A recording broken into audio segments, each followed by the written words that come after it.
Olá, seja bem-vindo a mais um vídeo aqui no nosso canal. E no vídeo de hoje, iremos mostrar como você pode criar um banco de dados MySQL no cPanel. O MySQL é um dos bancos de dados mais utilizados no mundo. Ele é muito famoso, provavelmente você já pelo menos ouviu falar do MySQL. E um banco de dados ele é essencial para qualquer sistema que você vai instalar para o seu domínio, na sua hospedagem, como WordPress, Joomla e etc. No MySQL, você consegue criar usuários para o banco de dados que você criar e atribuir a esses usuários diferentes permissões. E esse controle e gerenciamento de usuários e permissões para os bancos de dados, nós iremos mostrar no vídeo de hoje também. E um quarto ponto é o que o cPanel oferece um assistente para a criação do banco de dados. Iremos mostrar como funciona esse assistente de criação do banco de dados e como ele facilita a criação desse banco de dados, até mesmo para quem não tem familiaridade com esse tipo de sistema. No nosso canal, nós temos vídeos ensinando a criar um site WordPress na sua hospedagem. Para criar um site WordPress, você precisa de um banco de dados, e caso você tenha chegado nesse vídeo procurando uma forma de criar um banco de dados, o vídeo de como criar um site utilizando o WordPress pode ser útil para você também. Não deixe de assisti-lo. Muito bem, estamos na nossa hospedagem cPanel, nossa hospedagem de exemplo, e o primeiro passo para você criar um banco de dados MySQL é você localizar esta opção. Você pode utilizar o filtro de pesquisa ou você pode localizar o bloco de banco de dados. Observe que temos várias opções, mas para o vídeo de hoje iremos utilizar a opção Bancos de Dados MySQL e Assistente de Banco de Dados MySQL. Vamos começar utilizando o assistente de banco de dados MySQL. Então vamos dar um clique e dentro da ferramenta conseguimos observar ali o padrão cPanel de dar uma breve explicação sobre o que é, como funciona. A primeira etapa desse assistente de criação do banco de dados é colocar um nome, dar um nome a esse banco de dados. E observe que o nome ele já vem com um prefixo, e o prefixo do banco de dados é sempre o seu usuário cPanel e underline. Então você vai colocar o nome e ele vai completar, ou então ele vai adicionar esse prefixo ao nome dele. Eu recomendo que para nome de banco de dados, você não coloque um nome muito óbvio ou um nome muito usado, como root, admin, pois quando você coloca um nome diferente, um nome mais difícil, é como se estivesse adicionando ali uma camada de segurança, pois você está fugindo do padrão e pessoas que fazem ataques em larga escala, elas observam ou elas exploram padrões. Vamos colocar aqui um nome no nosso banco de dados. Então, adicionamos aqui o nome ao nosso banco de dados e vamos agora para a próxima etapa. Observe que o nome ele pode ter no máximo 54 caracteres. Você vai clicar aqui em próxima etapa e na etapa 2 você vai adicionar um usuário a esse banco de dados. E um dos motivos que você precisa de um banco de dados, por exemplo, na instalação do WordPress, ele vai te pedir o nome do banco de dados, o nome do usuário e a senha. Isso porque este usuário ele vai ter ali permissões, ou seja, limites onde ele pode ou não pode acessar, e com base nesse usuário declarado na instalação do WordPress, é que ele vai fazer manipulações, vai adicionar arquivos, vai remover arquivos e assim por diante. Então, esse usuário ele vai precisar de permissões, nós vamos fazer isso, mas ele precisa ser criado ali para que você dê autoridade ou dê a alguém a autoridade para fazer esse tipo de manipulação dentro do banco de dados criado. Continuando a nossa criação do banco de dados utilizando o assistente, vamos dar um nome a um usuário, observando o máximo de caracteres 38 e lembrando de não utilizar nomes comuns como root, admin e assim por diante. Este nome de usuário também acompanha o prefixo do nome da conta cPanel underline e você precisa adicionar uma senha para este usuário. Lembrando que esta senha, quando você adiciona ela aqui, você não consegue ver essa senha depois. Por exemplo, colocou a senha aqui, esqueci. Tem como ver a mesma senha? Não. Você consegue alterar ela, mas ver a mesma senha não. Então, eu recomendo que utilize algum gerenciador de senha ou guarde em algum local seguro para que você possa utilizar novamente. O cPanel ele te oferece uma opção de gerador de senha, ele pode te dar uma senha padrão ou você pode se valer aqui das opções avançadas. Por exemplo, aqui você pode definir o tamanho dessa senha Vamos colocar aqui o máximo de caracteres possível.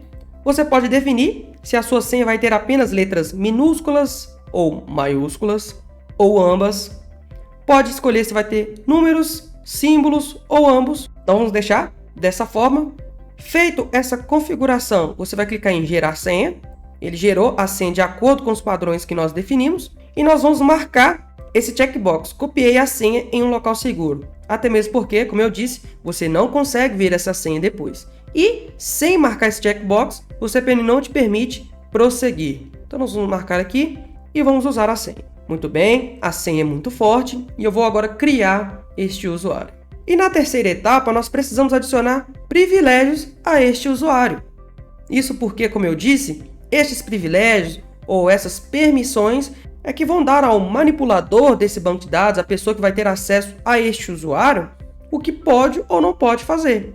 Na maioria dos casos, nós autorizamos ali todos os privilégios, mas isso vai de cada aplicação, de cada orientação do seu desenvolvedor. Então, siga à risca o que ele passar para você, defina aqui quais as permissões forem solicitadas e, feito isso, você pode dar a próxima etapa. Observe que aqui ele já está nos informando qual o usuário para esse banco de dados e qual o nome do banco de dados, que foi o que criamos. Vamos dar na próxima etapa. E aqui o nosso banco de dados está criado e está adicionado a ele um usuário. A tarefa está concluída. Nós podemos clicar aqui em retornar para banco de dados MySQL.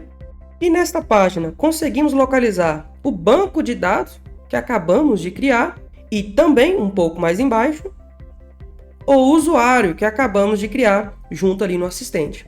Então, seguindo aqueles passos do assistente, nós criamos um banco de dados, criamos um usuário e demos permissões a esse usuário.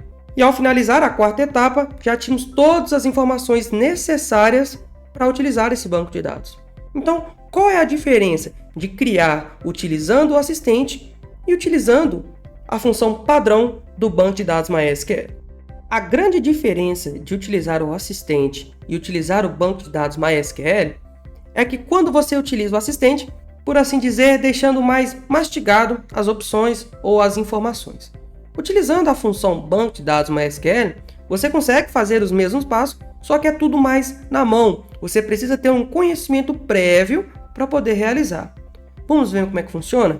Vamos clicar aqui. Essa página é a mesma onde nós gerenciamos os bancos de dados já existentes e também os usuários. E para criar um banco de dados aqui, você primeiro coloca o nome dele aqui. Então, novo banco de dados, vou definir aqui um nome para esse banco. Coloquei o nome, vou criar o banco de dados. Muito bem, banco de dados foi criado. Mas observe que ele não tem usuário. Se não tem usuário, não tem permissão nenhuma, ou seja, só existe o banco de dados. Por isso que por aqui é tudo um pouco mais na mão. Porque qual seria o próximo passo? O próximo passo seria criar um usuário para esse banco de dados. Eu vou clicar aqui, vou criar um novo usuário, vou utilizar novamente o gerador de senha e vou clicar em criar usuário. Muito bem, o usuário foi criado, estamos de volta à página. No final dela conseguimos verificar quais são os usuários que temos atualmente. Atualmente temos o usuário que nós criamos lá no assistente e o usuário que acabamos de criar. E agora nós queremos adicionar este usuário a este banco de dados. Como é que eu faço isso? Um pouco mais abaixo, eu vou vir aqui em adicionar usuário ao banco de dados. Eu vou selecionar qual é o usuário, no caso é esse daqui, o que a gente acabou de criar. Eu vou selecionar qual é o banco, que no caso é este daqui. Feito isso, eu vou clicar em adicionar, sou levado à página onde vou gerenciar os privilégios ou permissões. Aqui você pode definir da forma que desejar. E eu vou clicar em fazer alterações. Aqui já salvou as alterações que fizemos. Se clicar em voltar, o banco de dados WP02 já está com o usuário em questão adicionado. E com esses dados em mãos, como o nome do banco de dados, o usuário criado com a sua respectiva senha e suas permissões, você consegue utilizar em qualquer serviço que precise de um banco de dados. Fazer por aqui funciona muito bem, mas eu só consegui adicionar todos esses itens porque eu tinha um conhecimento prévio do que precisava para esse banco de dados estar ali funcional. Por isso o assistente é tão útil, porque ele vai te auxiliar na criação desse banco de dados e não vai deixar que você pule nenhuma etapa até que no final o seu banco de dados esteja criado e com tudo que é necessário para que ele funcione em algum sistema. Então fica a seu critério a forma de utilizá-lo. E nesta página você consegue também gerenciar os seus bancos de dados. Por exemplo, aqui em bancos de dados atuais, nós temos aqui o usuário em questão. Se você manter o mouse aqui, você vai ver que ele gerencia os privilégios. Dando um clique nessa opção, você é direcionado à página onde você vai definir ou vai alterar os privilégios deste usuário para aquele banco de dados. Então você pode se valer disso. Você pode também renomear o banco de dados, embora esta ação pode te causar alguns problemas, a não ser que você já tenha feito as alterações necessárias no seu sistema. E você pode também excluir o banco de dados. Muito cuidado ao realizar essa exclusão, porque a não ser que você tenha um backup, você vai perder todas as informações aqui deste banco de dados. Ainda em usuários privilegiados, você tem esse ícone da lixeira ao lado, e esse ícone não exclui o banco de dados. A única coisa que ele faz é excluir este usuário deste banco de dados. Ele nem mesmo exclui o usuário. Vamos fazer um teste. Vou clicar aqui. Observe que essa opção ele revoga os privilégios desse banco de dados deste usuário. Então eu vou revogar. Agora este usuário não tem mais acesso ou privilégios a esse banco de dados. Como eu só tinha este usuário, vai ficar aqui o espaço em branco, mas o usuário ainda existe. Ele ainda está aqui. Para adicioná-lo novamente ou adicionar outro usuário, é só seguir o mesmo passo. Adicionar o usuário ao banco de dados. Está selecionado, se for outro é só alterar aqui e clicar em adicionar, definir os privilégios e fazer as alterações. E novamente está ali o usuário designado para esse banco de dados. E ainda sobre gerenciamento dos usuários de banco de dados, você pode alterar a senha. Lembra que eu disse que não dava para ver a senha que você criou? Então é isso, você não consegue ver a senha, mas você consegue alterar essa senha, renomear esse usuário, tomando os mesmos cuidados, e excluí-lo, se for o caso.